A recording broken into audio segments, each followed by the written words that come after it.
히브리서 11장 5절에서 6절까지 말씀. 그리고 오늘 새벽 말씀도 너무너무 은혜가 있고 너무 좋았습니다. 믿음으로 아벨은 이런 제목이었는데 꼭 안 오신 분들은 유튜브 영상으로도 은혜를 함께 나눴으면 좋겠습니다. 그 말은 내일도 유튜브 영상으로 은혜 받으라는 말이 아니라 내일 또 현장으로, 내일은 새벽을 깨우시는 여러분 되길 바랍니다. 이 시간 11장 5절과 6절 다 같이 합독하겠습니다. 시작. 믿음으로 에녹은 죽음을 보지 않고 옮겨졌으니 하나님이 그를 옮기심으로 다시 보이지 아니하였느니라. 그는 옮겨지기 전에 하나님을 기쁘시게 하는 자라 하는 증거를 받았느니라. 믿음이 없이는 하나님을 기쁘시게 하지 못하나니 하나님께 나아가는 자는 반드시 그가 계신 것과 또한 그가 자기를 찾는 자들에게 상 주시는 이심을 믿어야 할지니라. 아멘. 서정호 목사님 나오셔서 귀한 말씀 전해주실 때 많은 은혜 받으시기 바랍니다. 아멘.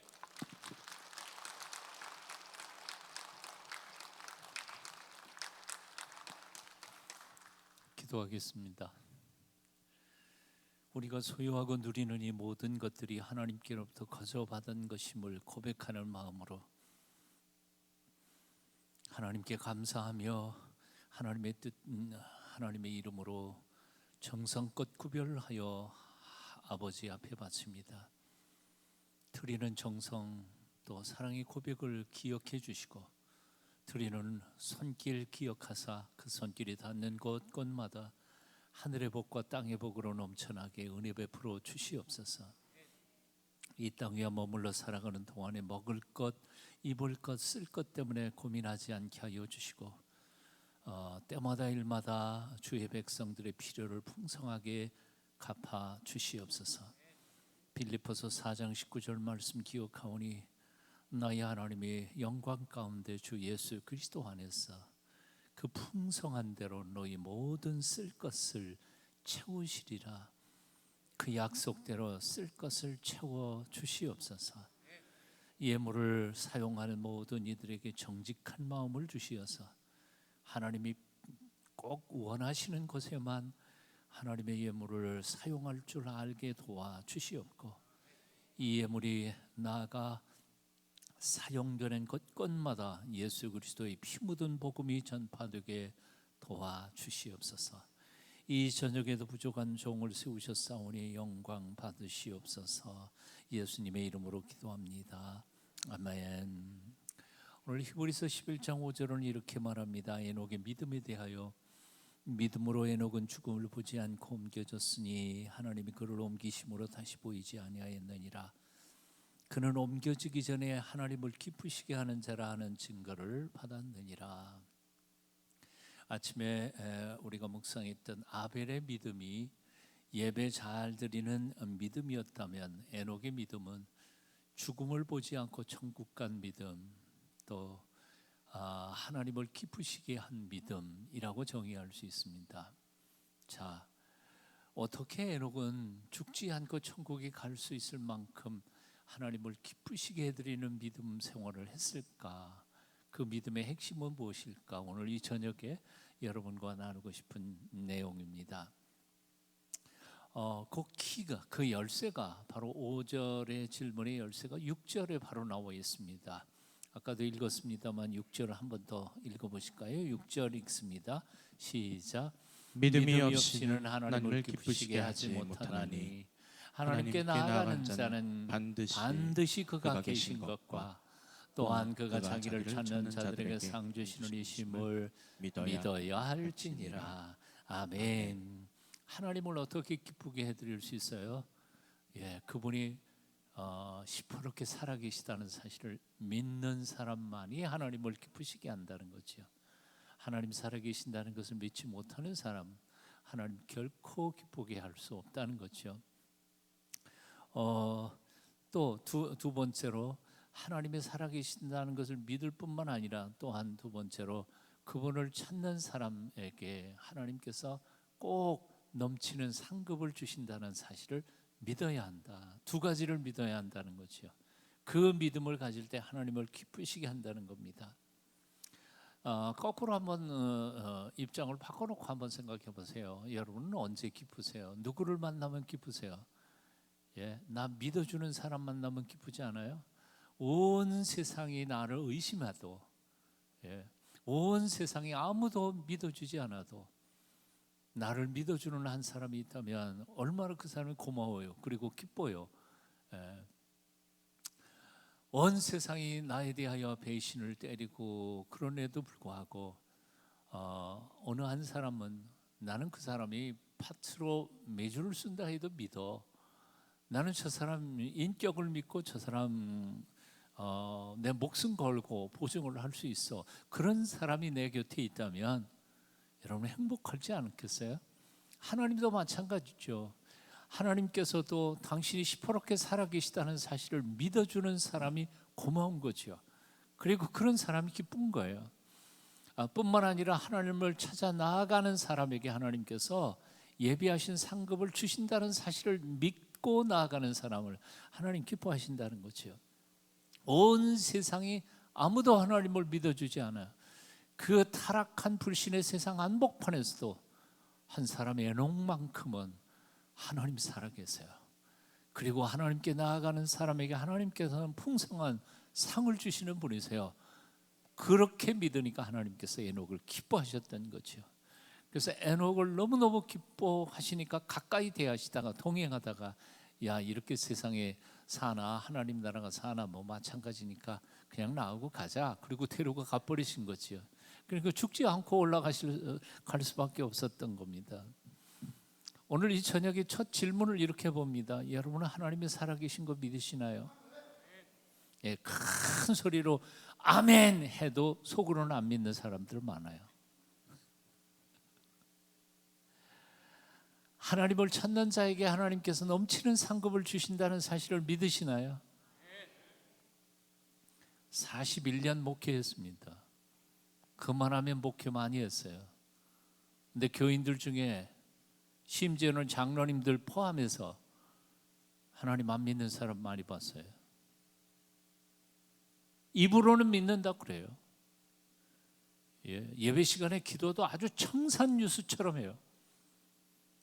그런데 실제 삶 속에서 보면 그는 하나님 안 믿어요. 하나님을 믿는 사람은 왜 그렇게 걱정 근심 많아요? 하나님의 전능하심을 믿으세요? 그렇다면 내가 부딪히고 있는 문제들은 하나님 전능하신 힘으로 얼마든지 하나님이 해결하실 수 있다는 사실을 믿어야 되는 거 아니에요? 근데 못 믿어요. 그러니까 걱정하는 거죠.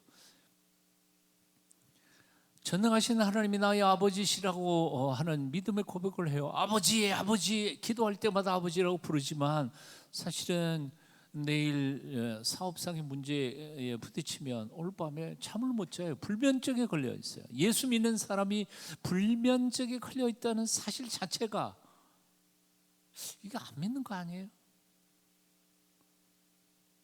이렇게 말하니까 너무 조용해지시네. 하나님이 나를 사랑하시는 거 믿으시나요? 아니 온 세상 우주의 주인이신 하나님이 나를 사랑한다는데 뭐가 걱정이 되세요? 뭐가 걱정이 돼요? 네? 걱정할 게 뭐가 있어요?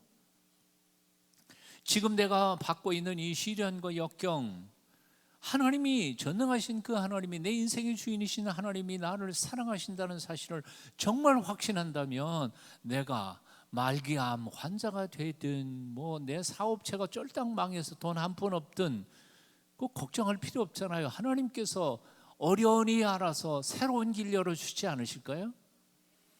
아니 죽을 때가 되면 뭐 하나님 데려가시겠죠. 뭐 말기암 걸려서 나 죽을 때가 돼서 하나님 그럼 이제 가자. 그러면 가면 되는 거 아니에요. 그 죽음 뭐 그렇게 걱정하세요? 오늘 죽어도 하나님 나라에 들어갈 확신 있으세요? 아멘. 가끔은 우리 집사람이 그래요. 난 너무 행복해. 오늘 저녁 죽어도 괜찮아. 지난 한평생 보면 하나님께서 나를 들어 써주신 게 얼마나 고맙고 감사한데 나 더 이상 안 살아도 돼. 그러면 옆에 있는 집사람이 그러면 안 돼. 나 죽을 때까지는 여기 살려야지.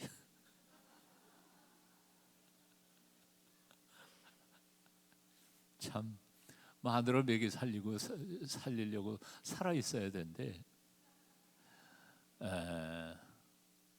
근데 그것도 사실은 걱정이 아닌 건 아니에요. 지금보다 훨씬 더 젊었을 때 뭐 지금이야 뭐 딸 둘 다 지각각 지들이 알아서 사니까 우리 마누라도 뭐 알아서 살겠죠. 그래서 저는 솔직히 말해서 오늘 떠나도 뭐 걱정 안 해요. 그냥 알아서 다 살 거야. 근데 제일 젊은 목사 시절에 가장 고민이 그런 거였죠. 아직 딸들 학교 다니고 우리 집사람도 뭐 아직 그렇고 그럴 때 내가 지금 금방 죽으면 이런 생각을 했던 시절이 있었다는 거예요. 그만큼 제가 죽음에 직면했던 순간들이 있었으니까요. 지금 내가 죽으면 어떡하나, 어떡하나. 나 자신은 걱정이 없어요. 뭐 하나님 나라 들어가면 되죠. 뭐. 내가 그거 없었더라면 내가 목사 어떻게 있겠어요. 그런 확신이 있으니까, 기쁨과 감격이 있으니까 그렇게 살았던 거죠. 그런데 한쪽 구석에는 역시 마누라 어떻게, 나 죽은 다음에 어떻게 사나, 저 딸내미들 어떻게 사나, 그게 걱정이 돼서 못 죽었는데 사실은 그것도 걱정할 건 없어요. 솔직히 생각하면. 왜요? 하나님 아버지께서 나보다 어련히 내 딸들을 잘 살펴주실 줄 믿습니까? 못 믿습니까? 이 육신의 애비보다 훨씬 더 뛰어나게 내 딸들 다 살펴주실 거예요. 그러니까 걱정할 거 하나도 없어요. 오늘 저녁 죽어도 괜찮아요. 아멘. 갈까요?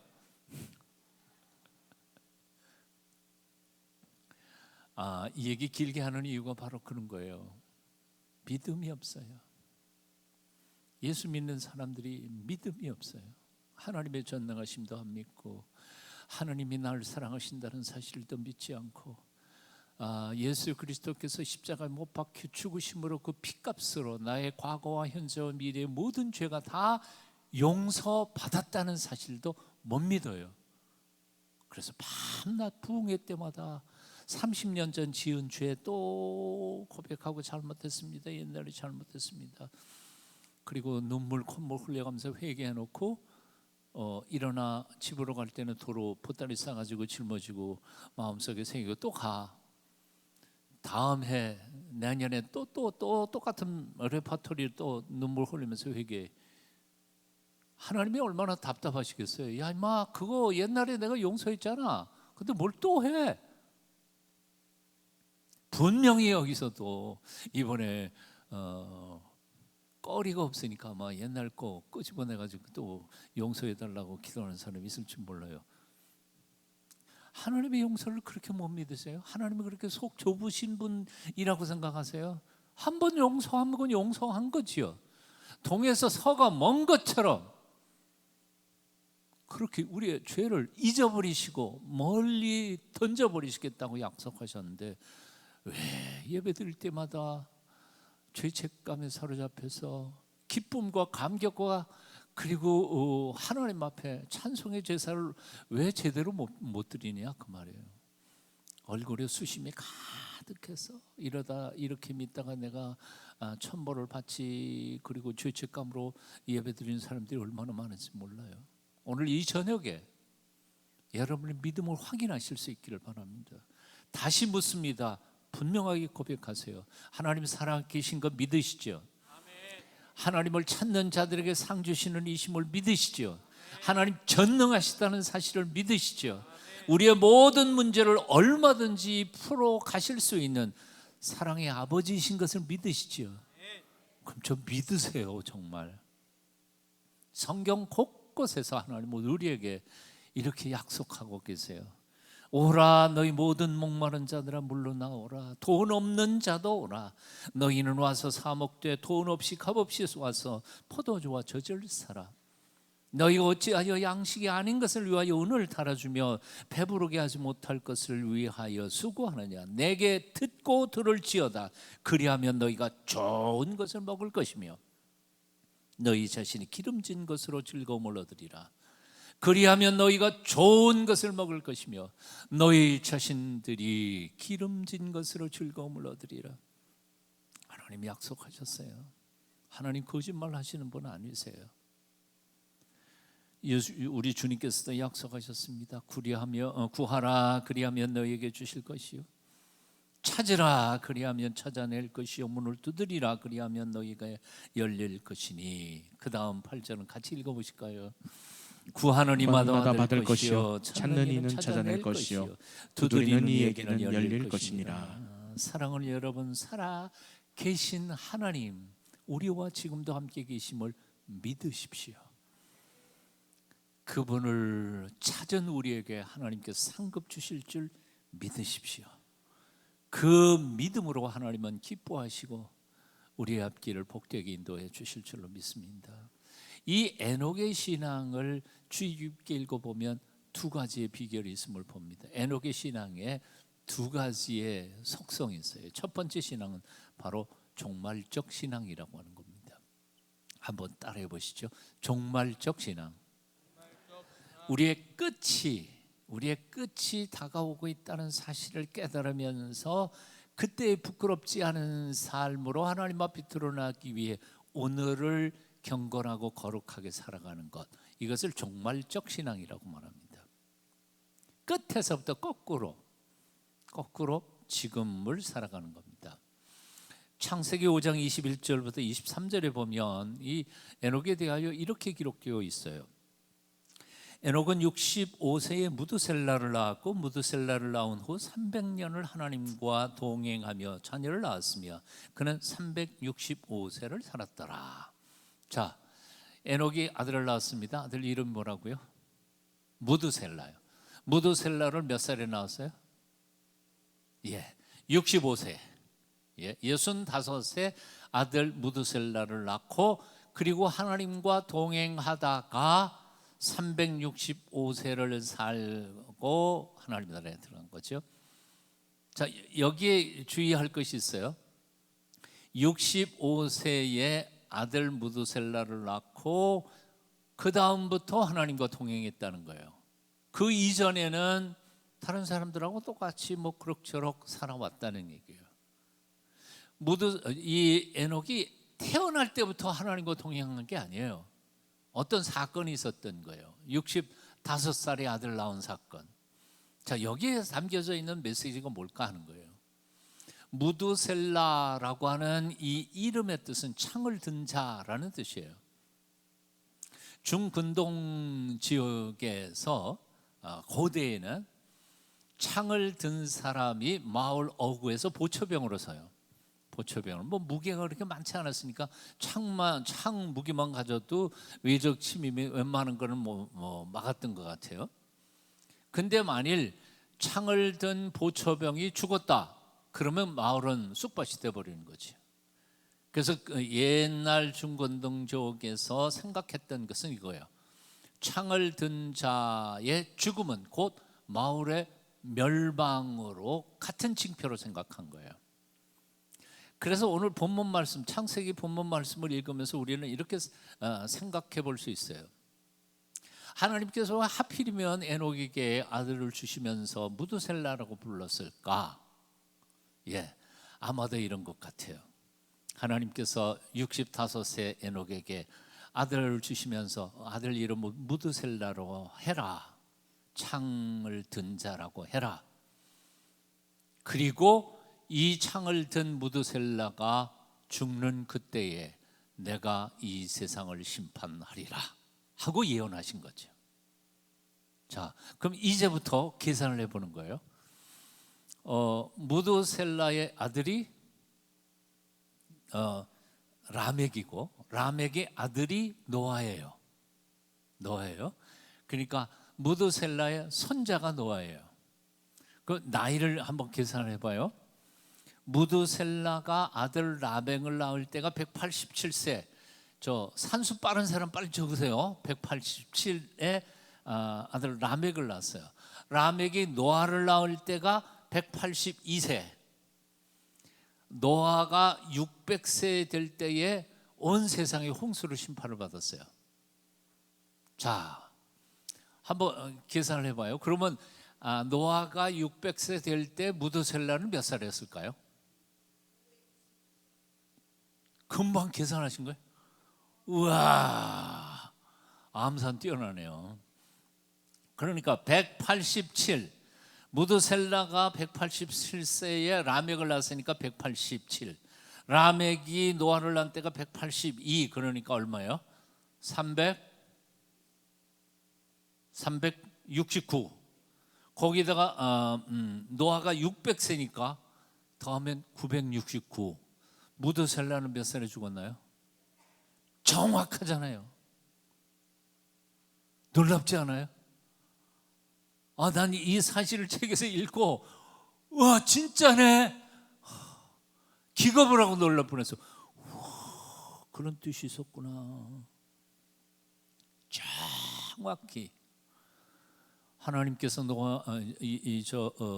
에녹에게 무드셀라를 주시면서 무드셀라라고 이름을 지어라 하신 말씀 속에 담겨져 있는 온 이 땅을 심판하실 경고장을 에녹은 65에 들은 겁니다.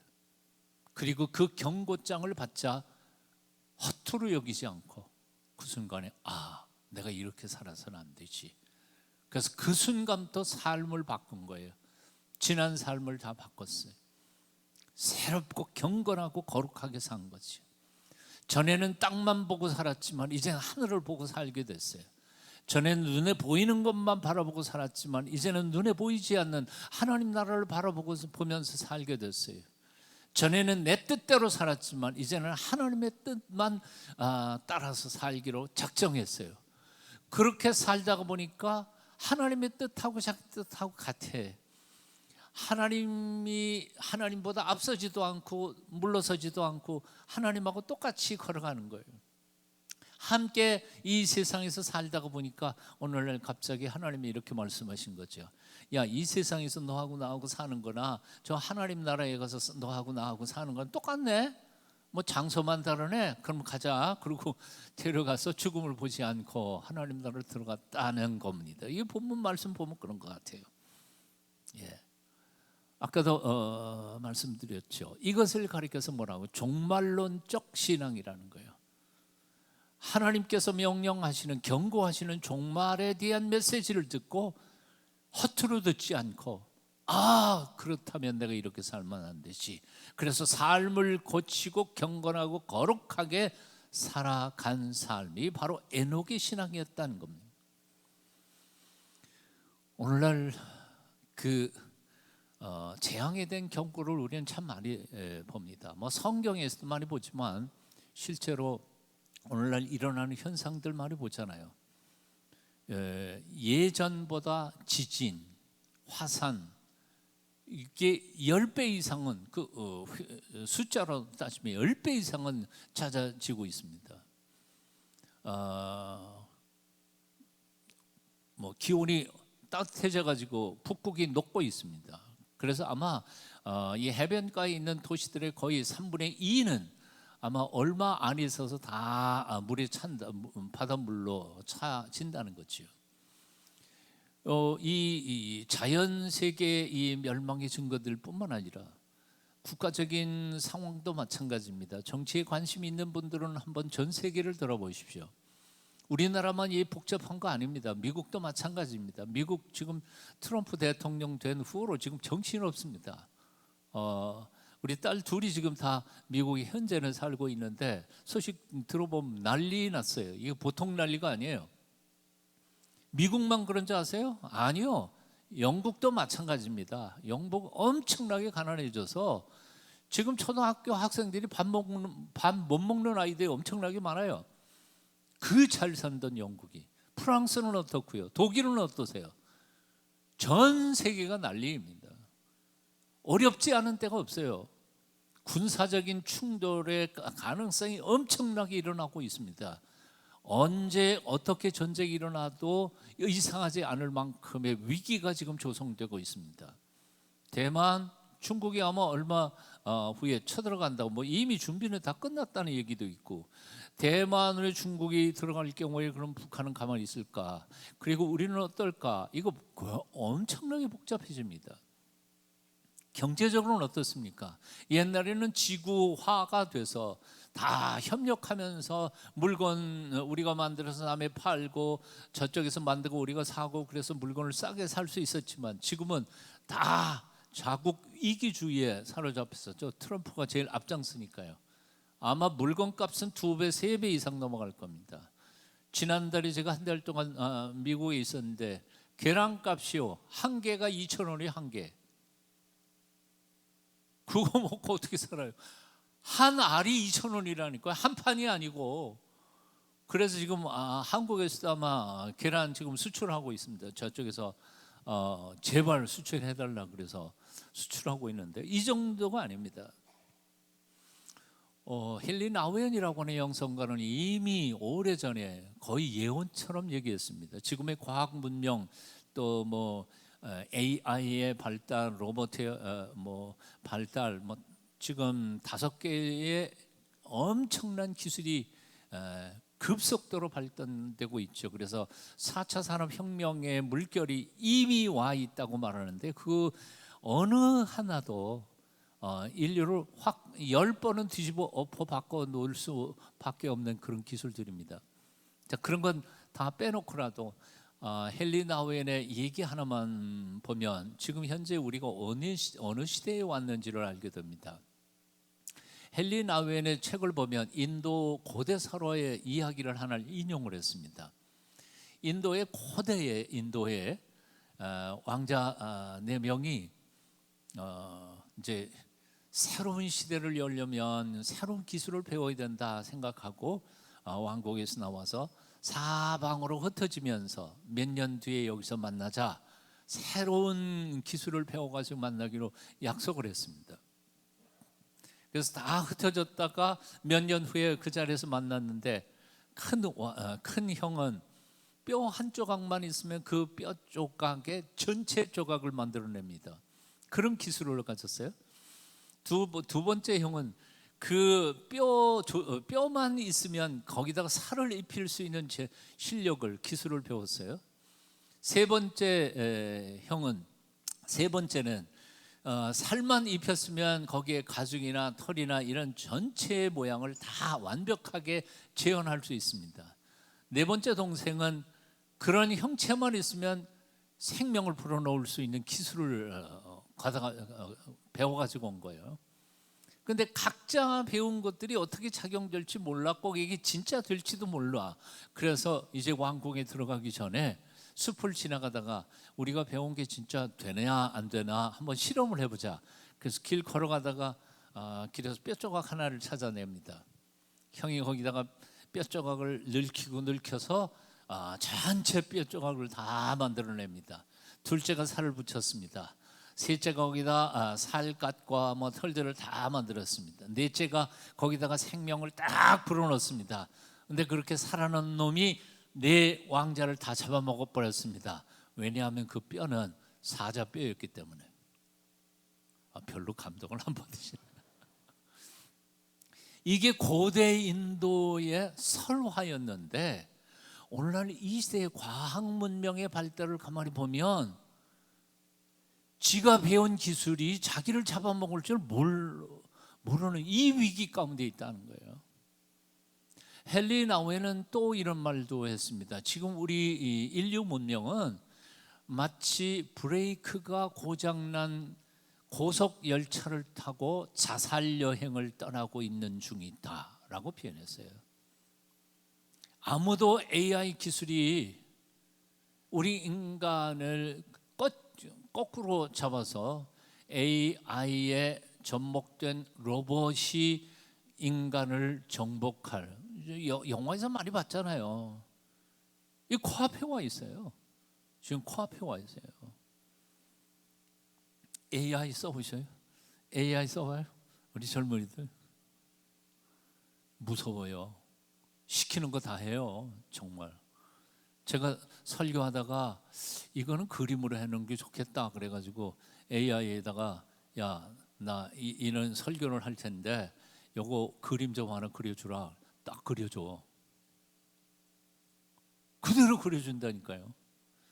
그러니까 예를 들어서 한 이예화였습니다. 어떤 강도가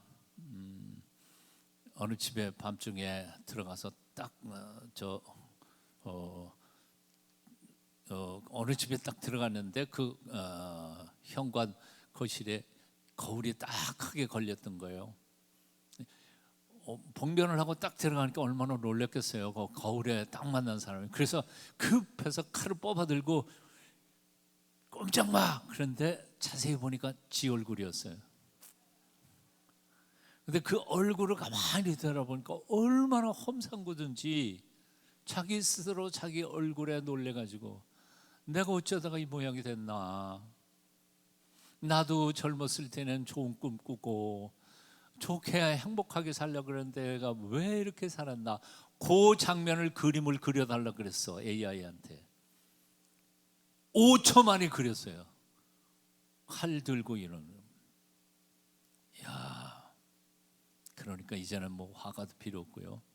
지금 뭔 얘기했나요? 한마디로 말해서 우리가 지금 어느 시기를 살고 있느냐면 주님께서 오실 때가 가까운 시기를 살고 있습니다. 어쩌면요, 이제까지는 사실 2000년 지나면서 초대교회 때 오신다 하더니 2000년을 지나가 버렸어요. 근데 요즘은 가만히 돌아보니까 이 좁은 지구, 이 지구, 여기 생태계가 망가지는 걸 보면 뭐 얼마 안 남았다는 생각이 듭니다. 뭐 하나님이 심판하지 않으셔도 스스로 인간들은 망해버릴 것 같은 생각이 들어요. 너희가 이 시기를 알거니와 자다가 깰 때가 벌써 되었으니 이는 이제 우리의 구원이 처음 받을 때보다 가까웠습니다. 밤이 깊고 낮이 가까웠으니 그러므로 우리가 어둠의 일을 벗고 빛의 갑옷을 입죠. 낮에와 같이 단정히 행하고 방탕하거나 술 취하지 말며 음란하거나 호색하지 말며 다투거나 시기하지 말고 오직 주 예수 그리스도로 옷 입고 정욕을 위하여 육신의 일을 도모하지 말라. 로마서 13장에 있는 말씀이죠.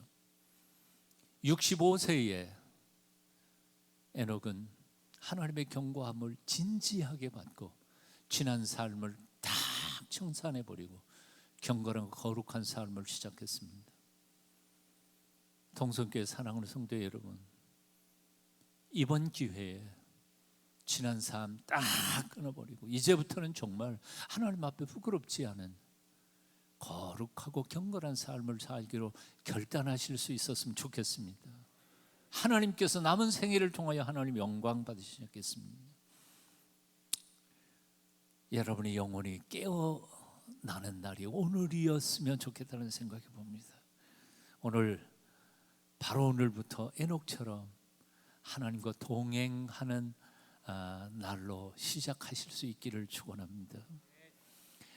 에녹의 신앙의 첫 번째 뿌리는 바로 이 종말론적 신앙이에요. 하나님의 경고를 받고 그 삶을 고쳐서 하나님과 동행한 삶을 시작했던 거예요. 두 번째 에녹의 신앙의 뿌리가 있어요. 그것은 선교적 삶이라고 하는 겁니다. 한번 따라해 보실래요? 선교적 삶. 이 에녹에 대하여 신약성경 유다서가 구약성경에 있는 줄 착각하는 사람들이 있어요. 유다서는 신약성경에 있습니다. 유다서 한 장밖에 안 돼요. 유다서 14절 15절 거기에 이런 말씀이 있어요. 아담이 7대 손 에녹이 이 사람들에 대하여 예언하여 이르되 보라 주께서 그 수만의 거룩한 자와 함께 임하셨나니 이는 무사람을 심판하사 모든 경건하지 않은 자가 경건하지 않게 행한 모든 경건하지 않은 일과 또 경건하지 않은 죄인들이 주를 거슬러 한 모든 완악한 말로 말미암아 그들을 정죄하려 하심이라 하였느니라. 이 무슨 뜻인고 하니 바로 이런 거예요. 에녹은 하나님의 경고를 받고 자신의 삶만 고쳐서 거룩하게 산 게 아니고 다른 사람들에게도 이 경고장을 전달한 거예요. 여러분, 하나님의 심판이 가까웠어요. 우리 이렇게 살아서는 안 돼요. 그렇게 다른 사람들에게 하나님의 말씀을 전파하면서 그들로 하여금 깨우쳐서 바로 살도록 했던 사람이 바로 에녹이라는 거예요. 그래서 유다서에서 에녹은 선지자라고 표현해요. 복음 전도자예요. 하나님의 심판에 대하여 전하면서 회개하고 돌아오라고 노력했던 열심히 있는 전도자가 바로 에녹이었던 거죠. 여러분, 회개하고 똑바로 믿으십시다. 우리가 이런 식으로 믿었다고는 하나님의 심판 앞에 견디지 못할 겁니다 하고 선포했던 게 바로 에녹이라는 사람인 거죠. 자, 우리 하늘아버지께서 가장 기뻐하시는 일이 뭘까요? 가장 기뻐하는 거, 죽어가는 영혼을 살려내는 거, 이거보다 더 기쁜 일이 없죠. 하나님께서 2000년 전에 성령을 보내셔서 교회를 세우신, 교회 공동체를 세우신 목적이 무엇이었습니까? 사도행전에 나오잖아요. 목적이 뭐예요? 죽어가는 영혼들을 구원해내기 위해서 교회를 세우셨어요. 근데 교회가 복음을 전하지 않는다면 교회 문 다 닫아야 되는 거예요. 누가복음 15장에 보면 탕자의 비유가 나오죠. 그 탕자의 비유 앞서 이런 얘기가 나옵니다. 자, 이 바리새인들이 예수님께서 세리와 함께 어울려 이렇게 그들을 사랑하시고 그들에게 은총을 베푸시는 것을 보면서 세리들이 화가 난 거죠. 예수라는 사람은 죄인과 짝하고 그리고 죄인들 좋아한다고 화를 내는 거예요. 그것을 보시면서 예수님께서 비유로 말씀하신 게 바로 이른 자를 기다리시는 하나님의 마음에 대한 비유가 누가복음 15장에 나오는 거죠. 비유 3가지가 나오잖아요. 첫째 비유는 뭐예요? 99마리 양을 들판에 두고 잃어버린 한 마리 양을 찾아 나서시는 목자의 마음으로 하나님 아버지는 지금도 잃어버린 영혼들을 기다리신다는 거죠. 두 번째 비유는 이거죠. 9개의 은전은 찾은 거는 내버려 두고 잃어버린 은전 하나를 찾기 위해서 온 집안을 뒤져내는 여인의 마음으로 하나님께서는 지금도 잃어버린 사람들을 찾기를 원하신다는 거예요. 그리고 세 번째가 집에 모범적이고 착실한 아들, 큰아들이 있지만 그러나 집 나간 둘째 아들을 기다리는 아버지의 심정이 얼마나 가슴 아픈지에 대하여 예수님께서 가르쳐 주신 거예요. 하늘 아버지께서는 바로 그렇게 원한다는 거예요. 근데 그 아버지의 마음을 모르고 큰아들은 뭐예요? 둘째 아들 자기 동생이 와서 잔치한다 그러니까 안 들어가잖아요. 기분 나빠서, 화가 나서. 그 뒤에 뭐 내용은 다 아니까 다 길게 얘기 안 합니다. 자식들은 오해하는 게 한 가지가 있어요. 그 공부하니 우리 부모님들은 우등생 아들은 사랑하고 낙제생 아들은 미워한다고 생각해요. 여러분 그래요? 부모 되어봤으니까 알잖아요. 잘생긴 딸은 사랑하지만 못생긴 딸은 사랑하지 않는다고 생각하세요? 아니에요. 전혀 거꾸로예요. 잘생긴 딸 사랑하지 않는 게 아니에요. 모범생 아들 사랑하지 않는 게 아니에요. 자랑스럽지 않은 게 아니에요. 하지만 부모님의 마음에 가장 마음이 아픈 구석이 뭐예요? 공부 못하는 애예요. 똑똑하지 못한 애예요. 소아마비에 걸려가지고 평생 어려움을 겪고 있는 아이예요. 홍정일 목사님이 구남매인데 홍정일 목사님 하신 말씀을 그래요. 구남매인데 그 맨 막내 9째가 어렸을 때 태어날 때부터 빌빌 골골 해가지고 평생 병치레를 하고 살았대요. 아버지가 돌아가시면서 마지막까지 위에 있는 8놈들은 이름도 안 부르는데 마지막 9째 이름 부르다가 숨을 거두셨다고. 홍정일 목사님 그렇게 말씀하세요. 저도 그런 것 같아요. 여러분 정말 제 앞가림도 제대로 못하는 자식놈 하나 있으면요 눈을 못 감아 부모는. 저놈 자식 나 죽으면 어떻게 사나 그게 걱정이 돼서 죽지도 못해. 이게 부모의 마음이에요. 그러니까 잘난 놈이 싫다는 게 아니에요. 잘난 놈도 사랑해. 아니 손가락 다 깨물면 다 아픈데 다 사랑하지. 그렇지만 마음에 잘 걸리는 건 뭐예요? 어려운 아이, 사고뭉치 그런 애들이 제일 가슴이 아픈 거죠. 하나님도 마찬가지인 거죠. 예배당 열심히 다니면서 봉사 잘하는 사람, 그 사랑스럽지 않은 게 아니에요. 예? 너무 고맙고 감사하고 그러지요. 그러나 하나님 아버지의 마음 중에는 아직도 저 어둠을 헤매면서 하나님 당신을 만나지 못해서 엉망으로 살아가는 사람들을 생각하면 하나님 아버지가 마음이 아프신 거지. 이 하나님의 마음을 알아야 된다는 거예요. 리로이 아임스라고 하는 사람이 바로 내비게이터 선교회의 창시자인데요.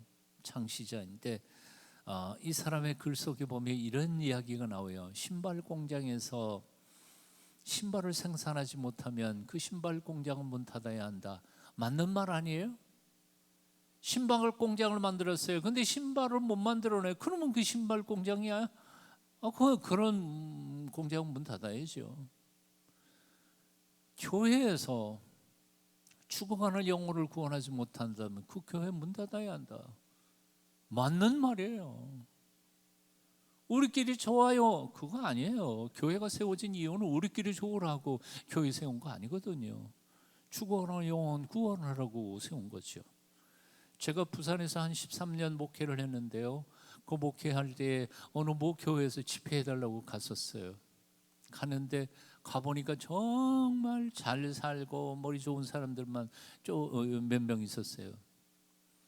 다 대졸 이상 박사학위 가진 사람들, 학교 교수, 선생님들. 근데 거기에 장로님 한 분이 점심 대접을 하시면서 저한테 이렇게 말하더라고요. 우리 교회 너무 좋아요. 행복해요. 예. 우린 전도 안 해요. 딴 사람 오면 싫어요. 우리끼리 너무너무 행복해요. 행복한 것 같아, 지들끼리. 근데 5년 지나니까 없어져 버렸어요. 지들끼리 싸워가지고 공중분해됐는데 없어요. 그런 교회가 어떻게 있겠어요? 아주 오래전에 CBMC라고 사업가들 모임이 있었는데 일주일에 한 번씩 제가 성경 공부를 했습니다. 그분들하고 같이 터키의 요한계시록에 나오는 7교회 방문을 했었습니다. 교회 한 군데 가는 곳마다 거기의 역사를 얘기하고 성경 가르치고 그리고 말씀 선포하고 그러면서 며칠 돌아보고 돌아왔는데요. 뭘 느꼈느냐 하면 이래요. 7교회 지금 있을까요? 교회 모일까요? 아니요. 다 망해가지고 터밖에 없어요. 터도 없어요. 이 돌멩이 무너진 돌멩이 몇 개 주워다 놓고 여기가 그 교회였다, 자리였다. 그러고 투르키에 예수 믿는 사람들 교회들이 모인 모임들이 있을까? 거의 없어요. 요한계시록 2장을 읽어가면서 내가 촛대를 옮기리라 하시던 예수님의 말씀을 정말 현장에서 보면서 와 그렇구나. 한국교회 이렇게 부흥해 가는데 요즘 벌써 쭈그러들기 시작하잖아요. 우리가 하나님께서 주신 사명 감당하지 못하다 하면 촛대를 옮겨버릴 수도 있다는 거죠. 지금 영국 가보세요. 프랑스 가보세요. 그 의리의리하게 잘 지은 교회들이 예배당들이 술집이 되고요. 캬바레 되고요. 무슬림 회당이 되고요. 십자가 떼놓고. 하나님께서 원하시는 삶, 내 목숨을 바쳐서라도 에녹처럼 복음을 전하고 나 때문에 누군가는 구원받고 하나님 나라를 선물로 받는 귀한 역사 해야 될 줄로 믿습니다. 제가 고등학교 선생 시절에 상담실에 있었습니다. 상담실 하나에 실장은 따로 있었고 제가 그 자리를 지켰는데 점심시간에 늘 거기 앉아 있었으니까요. 학생들 들어오면 제가 받고 얘기하고 그러던. 그런데 오늘날 점심시간에 학생하는 것도 도시락 열어놓고 밥을 먹으려 그러는데 똑똑 그래서 들어왔어요. 들어와. 앉았는데 가만히 있어요. 들어왔으면 얘기를 해야 될 거 아니야. 가만히 있어. 근데 눈치를 딱 보니까 제가 CC 출신이니까 사형리 가지고 뭐 전도 많이 했으니까요. 눈치 딱 보니까 벌써 감이 왔어요. 그래서 이렇게 물었어요. 야, 너 예수님 믿고 싶어서 왔지? 그랬더니 예? 지도 놀라서 갑자기 그냥 상담실에 상담하러 들어왔는데 갑자기 상담 교사가 예수 믿고 싶어서 왔지? 그랬더니 예? 그랬다가 생각해 보니까 그런 거 같이 느껴진 거예요. 그래서 예 그러더라고요. 예? 예. 그래서 사형리 꺼내가지고 복음을 전했어요.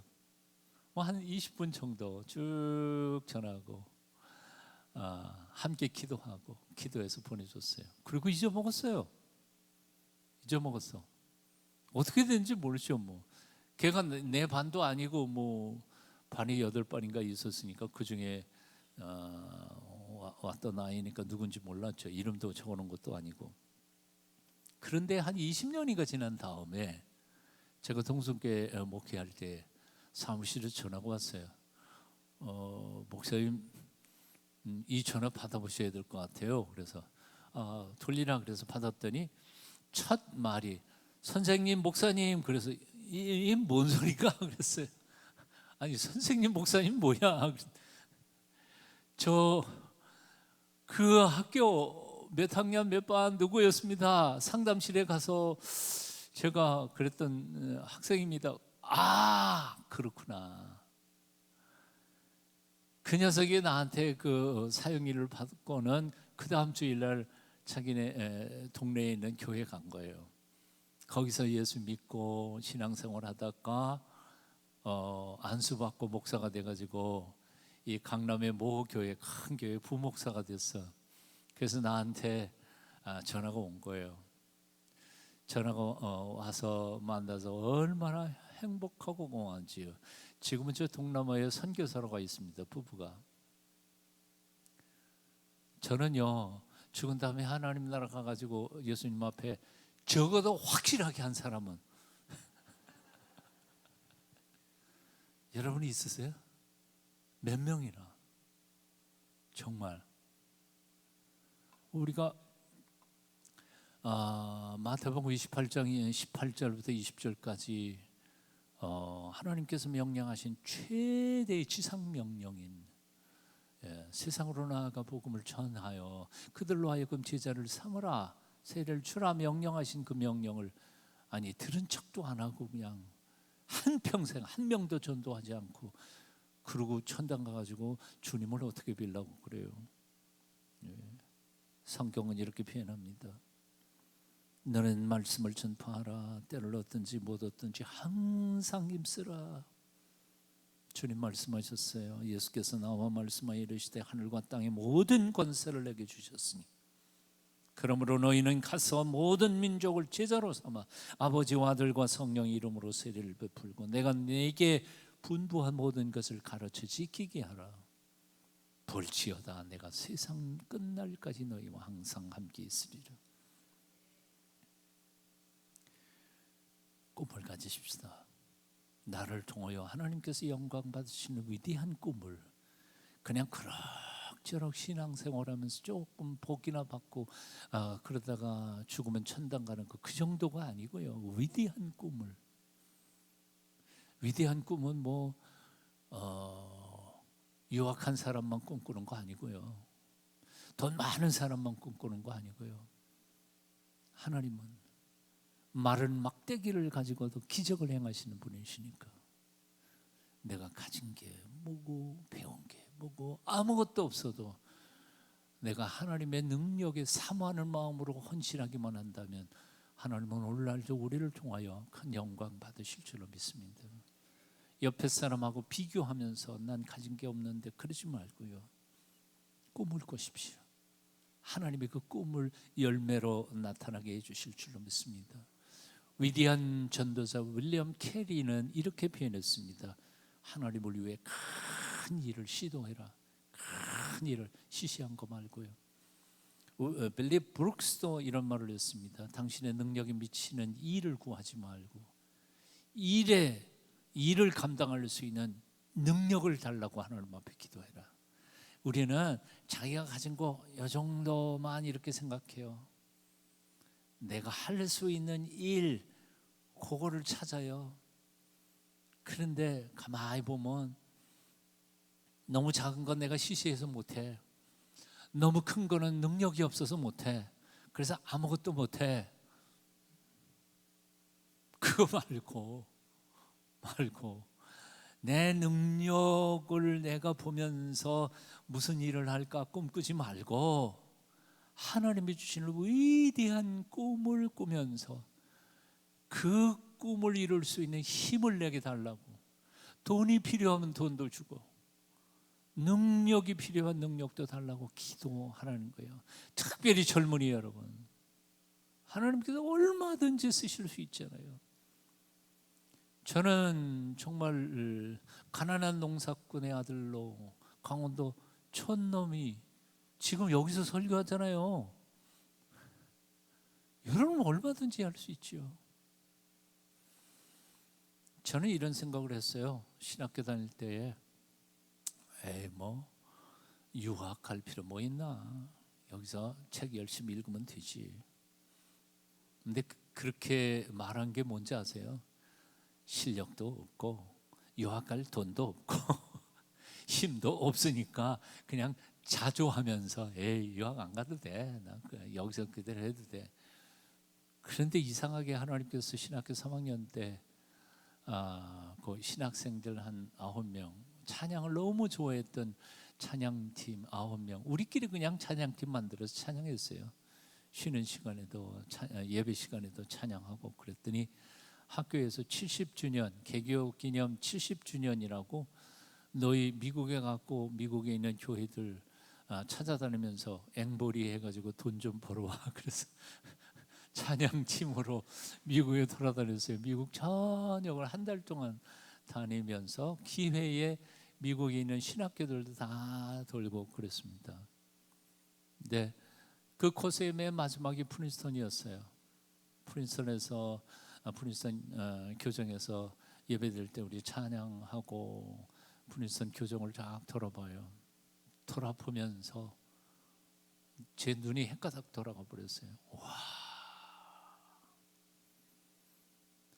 세계 신학교 중에서 제일 책이 많은 곳이 바로 그 프린스턴 신학교 도서관입니다. 거기는 뭐 대단한 자료들이 많이 있거든요.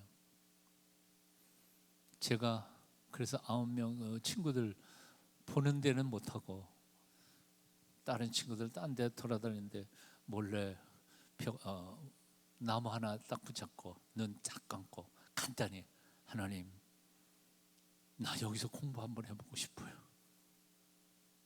꼭 좀 다시 오게 해주세요. 그렇게 한마디 기도했어. 그리고 누가 볼까 봐 그냥 빨려 들고 안 그런 척했어요. 그런데 8년 지난 다음에 하나님이 그때의 그 나의 기도를 들으시고 유학길을 열어 주셨어요.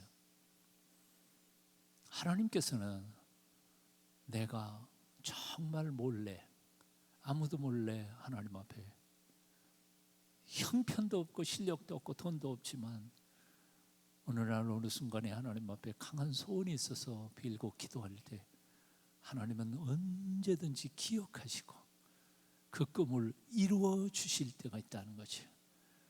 그러니까 간절히 하나님 앞에 엎드려 기도하세요. 그리고 꿈을 꾸세요. 하나님께서 이루어 주실 겁니다. 영국의 웨스트민스터 사원벽, 웨스트민스터 사원이라고 그러지만 사실 이게 교회죠. 교회 벽에 이런 글씨가 써 있습니다. 한번 띄워주시면 좋겠습니다. Attempt the great things for God. 하나님을 위하여 위대한 일을 시도해보라. Attempt the great things for God. Expect the great things from God. 하나님으로부터 위대한 일이 일어날 것을 기대해라. 기대해라. 노력도 해야 되지만 기대도 해야 돼요. 하나님께서 동선교회를 통하여 한국교회뿐만 아니라 세계 복음화에 엄청난 역사를 이루어 주실 줄로 믿습니다. 그 꿈을 오늘 이 순간부터 가져보시기를 바랍니다. 두 가지 에녹의 믿음을 오늘 저녁에 소개했습니다. 종말론적 신앙.